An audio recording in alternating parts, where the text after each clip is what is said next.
Hello. Well, here we have on Sky News Beth Rigby in Canada asking a large rock about the possibilities of escalation in the Iranian situation. Unfortunately, Keir Starmer was also there and thought she was talking to him, and he interrupted. I think the large rock came across as the one making more sense, either than Rigby or Starmer. But you can make up your own mind about that. Meanwhile, I'll tell you I'm granniopteryx. Please like this video, please share it, please subscribe, and if you want to contribute financially, that's lovely. My horses will appreciate it. You can be sure I will waste every penny on hay, shoes and, considering the season, fly spray. All right, let's get on with the interview.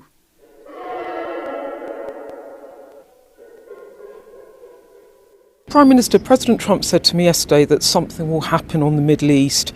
He's convening the Situation Room. He's told 10 million residents of Tehran to evacuate the city. That's not de-escalation. It sounds like an American attack could be imminent. Do you know what's going on? Well, OK. Right, so let's start with her mispronouncing Tehran as Tehran, and then she mispronounces imminent as imminent. Considering she's reading this as a script off her phone, I can't understand that. Unless, of course, she'd rather have been looking at the rock than at Starmer's face, which, let's face it, is probably enough to put anyone off their pronunciation. And then she comes up with this. It sounds like an American attack could be imminent. Do you know what's going on? Well, I don't think you should read into that.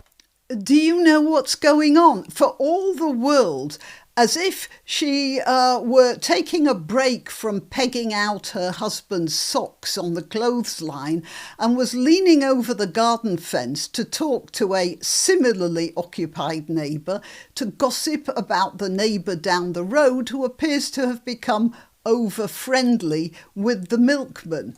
I'll just play that again so you can see what I'm talking about. Do you know what's going on? Well, right. She's not talking to him like a prime minister, is she? As I said, she's talking to him like they're a couple of neighbours talking over the back garden fence. OK, let's carry on with what Sir Keir has to say. What's going on? Well, I don't think you should read into that an American attack is imminent. He's calling the Security Council together. And yes, she's interrupting him. She's pointing out that Trump is calling the Security Council together. But Sir Keir chooses not to answer that one. He just carries on talking about his issues. We had a 2-hour discussion with the President last night. 2 hours. 2 hours. No wonder Trump left early. 2 hours talking to Starmer. Good grief. Given a choice between 2 hours with Starmer and 2 hours untying string, I'd take the string. OK, so for 2 hours, Starmer... do you really believe Starmer was talking to Trump for 2 hours? Or do you think that Trump was talking to a lot of people and Starmer was sitting there making agreement noises every so often? It's on the Middle East, on this very issue. And you know, Beth Rigby, she's not even listening to him, is she? Look, she's busy with her script or her documents or something. That's how much respect she gives him. But I mean,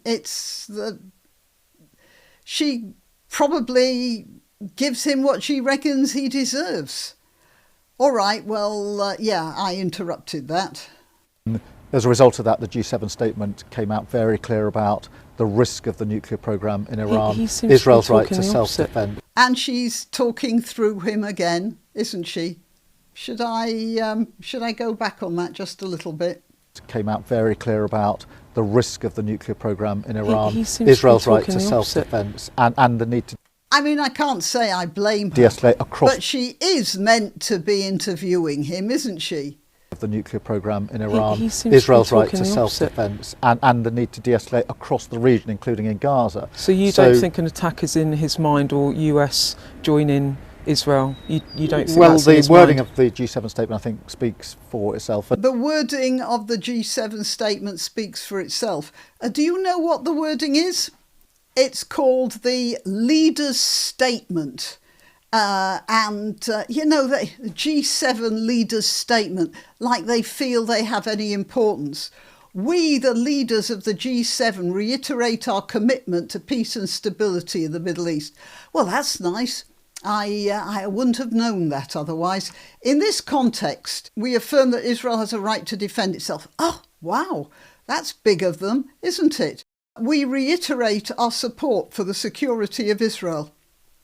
They reiterate their support, but they wouldn't dream of committing any material to it. As a matter of fact, in Britain, at any rate, there's a lot of talk about cutting down Israel's ability to buy arms from Britain. I'm not sure how much Israel does buy. I have an idea that Britain buys more from Israel, frankly, but I don't know. I may be wrong about that. We also affirm the importance of the protection of civilians. Well, these are all radical ideas. Iran is the principal source of regional instability and terror. Well, yeah, fair enough. We have been consistently clear that Iran can never have a nuclear weapon. Well, the G7 may have been consistently clear, but they have never actually done anything apart from being consistently clear. We urge We urge that the resolution of the Iranian crisis leads to a broader de-escalation of hostilities in the Middle East, including a ceasefire in Gaza. I mean, they have to bring Gaza into this. Gaza has actually nothing to do with this situation, apart from the fact that Hamas is funded by Iran. So if the Iran government folded, then probably Hamas's principal source of armaments and funding will go. Not entirely, because they've still got Qatar, haven't they? We will remain vigilant to the implications for international energy markets and stand ready to coordinate, including with like-minded partners, to safeguard market stability. The wording of the G7 statement, I think, speaks for itself. It's a word salad. It means nothing. I sat next to the President for that 2-hour discussion, as we were... Yeah, did you hear that? He sat next to the President for that 2 hours discussion. So we have to know Starmer was on the President's right hand, and that's about it. Working through not just the issues, but the statement itself. So you're not worried about escalation? I'm clear that we need to de-escalate. But are you worried about escalation? Of course I'm worried about escalation, which is why my focus is on de-escalation. I'm worried about escalation in the region and the impact it would have in the region. I'm worried about the impact it would also have on Gaza. So he's going back to Gaza again. That's easier to talk about, isn't it?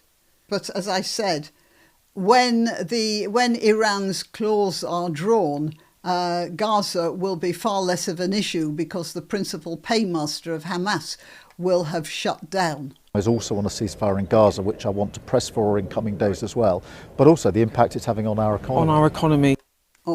Yeah. Goodness me, just the way she repeated that. She is as bored as hell. So the impact it's having on our economy. On our economy. That's what Keir Starmer has to say about the terrible situation between Iran and Israel. In effect, nothing. And the G7, they made fine words, statements of fine words, and absolutely nothing because they have nothing to do. They don't have the armaments and they don't have the will. They're just a bunch of overpaid bureaucrats who will talk and talk and talk until the ship has sunk. And then there's this from Reuters. Exclusive, it says here. European ministers to hold nuclear talks with Iran on Friday in Geneva, source says. How many representatives of Iran do you think will be left to talk to them? But even if they do talk, how much do you think anyone in Europe can rely on the word of Iran?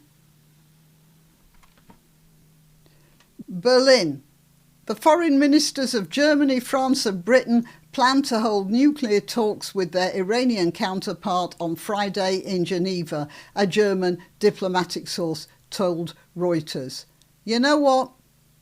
They'd be better off talking to that rock in Canada. OK, till next time.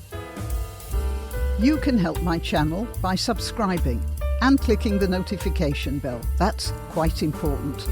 And by sharing if you're so inclined. Links to my other channels and to donation methods are in the description. But the best way you can help is simply by clicking like and notify. Thank you.